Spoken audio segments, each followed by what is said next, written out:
Colwyn spent a couple of hours that night reading the depositions he had obtained from Merrington, and next morning he studied them afresh with a concentration which the incessant hum of London traffic outside was powerless to disturb. He was well aware that a report was a poor substitute for original impressions, but in the typewritten document before him lay the facts of the Herodotus case so far as they were known. It was a clear and colorless transcription of the narrative of the witnesses, set down with a painstaking regard for the value of departmental records, and chiefly valuable to Colwyn because it contained the expert evidence which sometimes reveals, with the pitiless accuracy of science, what human nature endeavors to hide. In the balance of the scales of justice it is the ascertained truth which weighs heavier than faith, reason, or revealed religion. When he had finished his study of the depositions, he sat a while pondering over his own discoveries since he had been called into the case by the husband of the dead woman. These discoveries, due apparently to chance, invested the murder with a complexity which stimulated all the penetrative and analytical powers of his fine mind, because they brought with them the realization that he was face to face with one of those rare crimes where the solution has to be unraveled from a tangle of false circumstances, which, by their seeming plausibility, make the task of reaching the truth one of peculiar difficulty. As Colwyn sat motionless, with his chin resting on his hand, brooding over the sullen secretive surface of this dark mystery, the feeling grew upon him that the murder had been preconceived with the utmost cunning and caution, and that the facts so far brought to light, including his own discoveries, did not penetrate to the real design.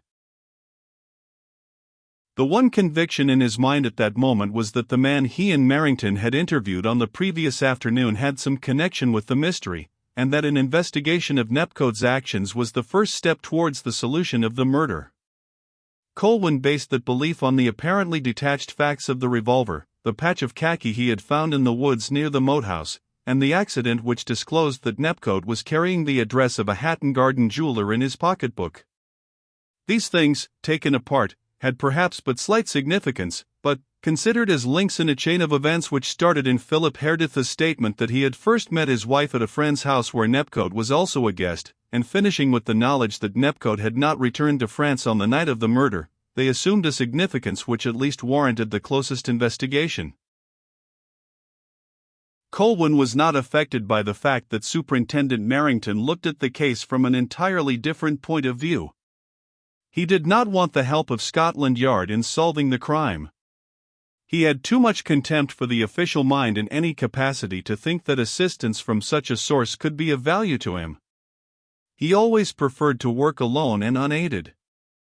It was the Anglo-Saxon instinct of fair play which had prompted him to tell Merrington about the missing necklace, so that there might be no unfair advantage between them. Merrington had received the information with the imperviable dogmatism of the official mind, strong in the belief in its own infallibility, resentful of advice or suggestion as an attempt to weaken its dignity. It seemed to Colwyn that not only had Merrington's ruffled dignity led his judgment astray in an attempt to fit the discovery of the missing necklace into his own theory of the case, but it had caused him to commit a grave mistake in putting Nepcote on his guard at a moment when the utmost circumspection of investigation was necessary. To Colwyn, at all events, the discovery of the missing necklace was of the utmost importance because it substituted another motive for the murder, and a motive which carried with it the additional complication that the thief had some motive in trying to keep its disappearance secret as long as possible by locking the jewel case after the jewels had been abstracted. If Hazel Rath had not stolen the necklace, the whole of the facts took on new values. It was quite true that the mystery of Hazel Rath's actions on the night of the murder, her subsequent silence after the recovery of the brooch and the handkerchief and the revolver in her mother's rooms, remained as suspicious as before, but the changed motive caused these points to assume a different complexion, even to the extent of suggesting that she might be a lesser participant in the crime, perhaps keeping silence in order to shield the greater criminal. Merrington, stiff-necked in his officialism, had been unable to see this changed aspect of the case, and, strong in his presumption of the girl's guilt, had acted with impulsive indiscretion in going to see Nepcote before attempting to trace the missing necklace. Colwyn's reflections were interrupted by the appearance of the porter from downstairs to announce a visitor. The visitor, partly obscured behind the burly frame of the porter in the doorway, was Detective Caldew, of Scotland Yard. Colwyn had met him at various times, and invited him to enter. As Colwyn had once said, his feelings towards all the members of the regular detective force were invariably friendly. It was not their fault, but the fault of human nature, that they were sometimes jealous of him. So he made Caldew welcome, and offered him a cigar. Caldew accepted the cigar and the proffered seat a little nervously. His was the type of temperament which is overawed in the presence of a more successful practitioner in the same line of business. He had long envied Colwyn his dazzling successes, but at the same time he had sufficient intelligence to understand that many of those successes stood in a class which he could never hope to attain. At the present moment, Caldew's feelings were divided between resentment at Colwyn's action in conveying information to Scotland Yard which had earned him a reprimand from Superintendent Merrington, and the anxious desire to ascertain what the famous private detective thought of the Herodotus case. "Merrington has sent me round for the copy of the depositions he lent you yesterday." It was thus he announced the object of his visit. "Have you finished with it?" It was apparent from this statement that Superintendent Merrington's gratitude for information received might now be considered as past history.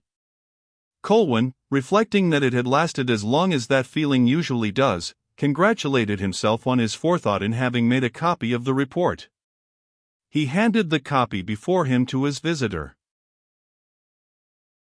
"I am obliged for the loan of it," he said. "It makes interesting reading. Your own share in the original investigations has some excellent touches, if you'll permit me to say so. That trap for the owner of the brooch was a neat idea." Caldew's resentment waned under this compliment to his professional skill. "The trick would have worked, too, if I hadn't been called downstairs," he said. "The girl was quick enough to get into the room while I was out of it. Not that it mattered much, as things turned out, but it is a strange thing about this necklace, isn't it?" "Very. Has Merrington told you all about it?" "Yes, and he gave me a rare wigging for not discovering the loss. Between ourselves, I do not think that I was treated quite fairly about it. Miss Herodotus never said a word to me about a jewel case being in the room. She took it downstairs before I arrived, and never mentioned it when I asked her if anything had been stolen. If she had told me, I should have had the case opened. But that didn't weigh with Merrington. He's beastly unfair, and never loses a chance to put the blame onto somebody else when anything goes wrong." "I am sorry if you got into trouble through my action in informing him," said Colwyn. "But of course you must realize that a discovery of such importance could not be kept secret." "That's quite true," replied Caldew, in a softened voice. "Fortunately, it does not affect the issue, one way or another. Mr. Herodotus believes that Hazel Rath is innocent, and I suppose that is why he has called you into the case. But she is guilty, right enough. I tried to make that clear to Mr. Herodotus, but he appears to be a man of fixed ideas. The question is, what has become of the necklace? My own impression is that she has hidden it somewhere. She had no opportunity to dispose of it before she was arrested." "That means that you think she has stolen it?" "Why, of course." Caldew's confident tone died away at the expression of his companion's face. "Don't you?" "I do not." "Why not?" "For one thing, the jewel case was locked. How did the girl know where the key was kept?" "She might have got the knowledge from her mother. Mrs. Rath, as the housekeeper, would probably know all about the keys of the household." "Of the ordinary keys, yes. But that knowledge was hardly likely to extend to Mrs. Herodotus's private keys, unless Miss Herodotus told her. Even if Hazel Rath did know where the key was kept, it is difficult to believe that she searched for it after committing the murder, and then restored it to the drawer where it was kept. That argues too much cold-blooded deliberation even in a murderer, and more especially when the murderer is supposed to be a young girl. I am not so sure of that, responded Caldew, with a shake of the head. Murder is a cold-blooded crime. On the contrary, murders are almost invariably committed under the influence of the strongest excitement, even when the incentive is gain, and the murder has been deeply premeditated. That is a remarkable truth in the psychology of murder.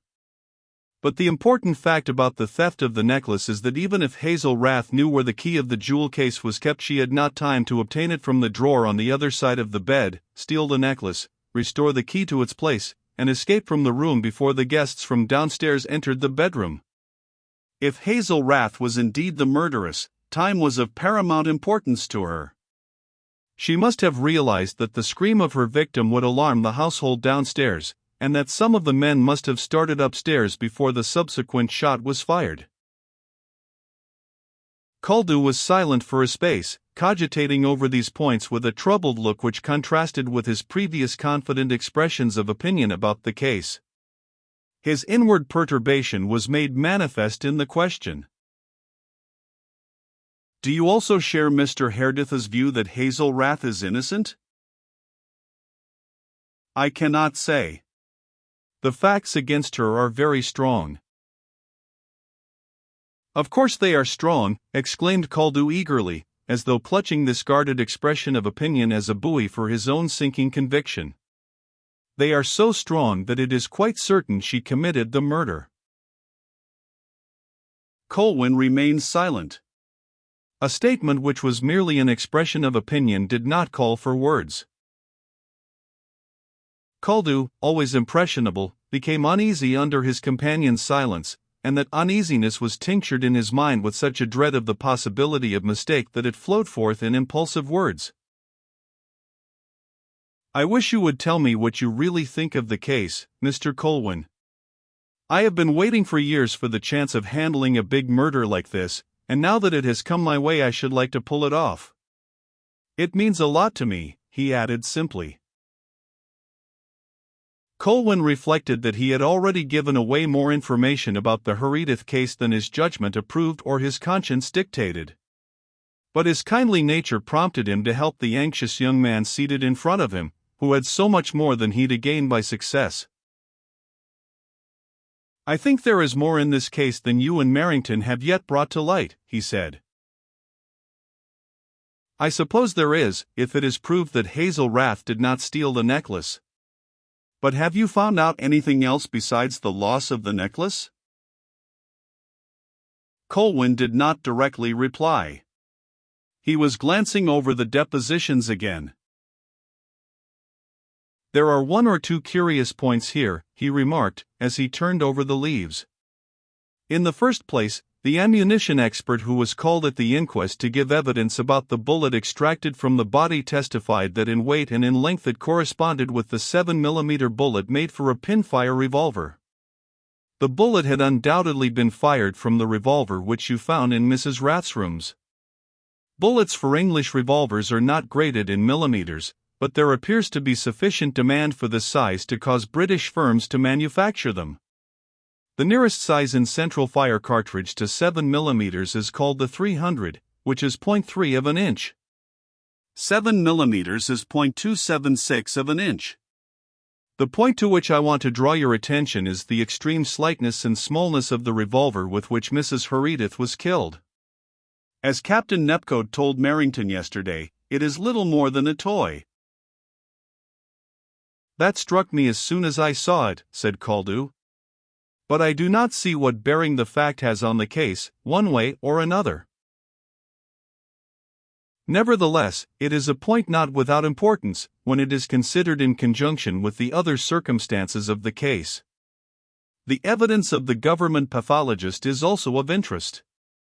After stating the cause of death to be heart failure due to hemorrhage consequent upon the passage of the bullet through the lung, he mentions that there was a large scorched hole through the rest gown and undergarment which Mrs. Herodotus was wearing at the time she was murdered. I noticed that when I was examining the body. Was the dress stuff smoldering when you saw the body? No, but there was a smell of a burning fabric in the room. The government pathologist says that the burnt hole was nearly 2 inches across, but he also states that the punctured wound made by the bullet was about the size of a threepenny piece.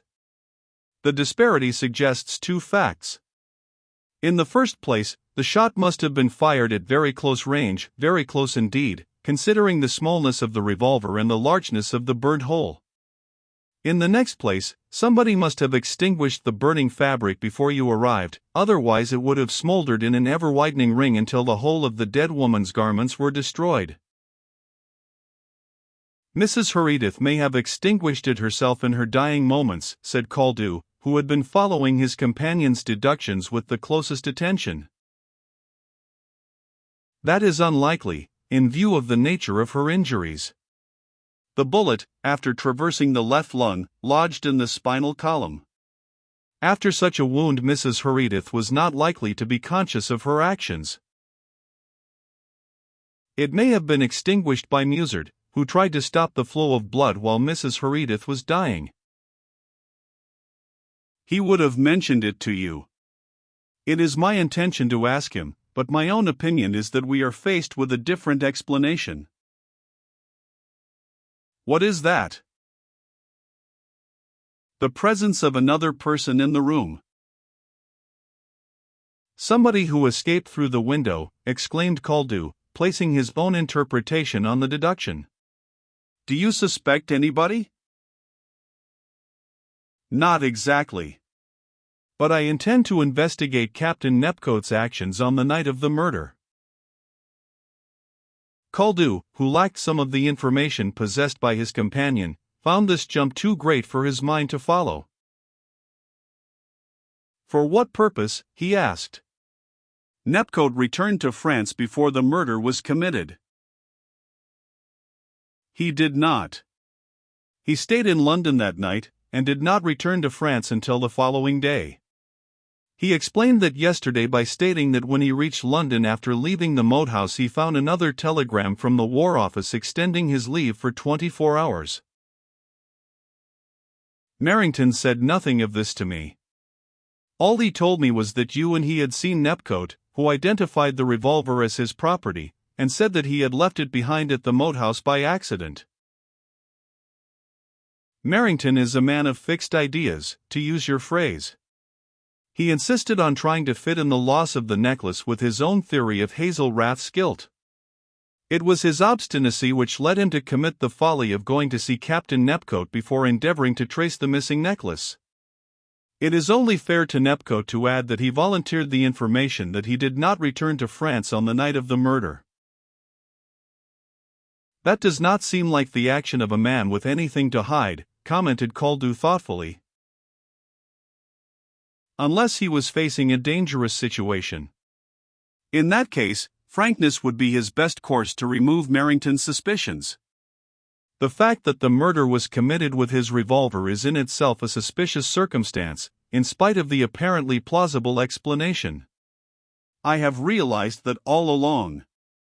I had also previously acquainted Merrington with the fact that Nepcote did not return to France on the night of the murder, as was supposed.